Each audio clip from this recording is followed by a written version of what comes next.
ওই ভাই, কি ভাই কি লাগবো? আরে ভাই, সবসময় তো আপনার কাছ থেকে কিনি, আজকে আমি আপনার কাছে এই বয়মটা বেচতে আইছি। ও আচ্ছা, ব্যস্ত আছেন। ভাই, আপনি চকলেটের বয়ম কত টাকা করে কিনেন? 100 টাকা করে কিনি।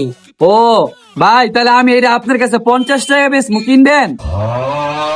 মার্কেটের থেকে কিনি 100 টাকা করে, হ্যাঁ আমার 50 টাকা বিক্রি করবো। থাক, 50 টাকা আমার লাভই হইব, কিনা লো।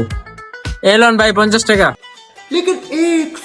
ভাই, কি ভাই? ভাই আপনার একটা কথা জিগাই ভাই। জি ভাই বলেন। ভাই, মার্কেটে তো এগুলো 100 টাকা করে, আপনি 50 টাকা কেমনে দিলেন? আমার একটু কর না ভাই। ভাই, এটা তো টপ সিক্রেট, এটা তো কাউরে বলা যাবে না। আরে ভাই প্লিজ কন, আমি কাউরে কইতাম না ভাই, কন। আচ্ছা ভাই, আপনি যে এত জোর করতেছেন, আপনার কাছে কই শোনেন, আপনি যখন দোকানের ভিতরে কাম করতেছিলেন তখন আপনার বয়মটাই মাইরা দিছি, মাইরা দিয়ে আপনার কাছে বেচা দিছি।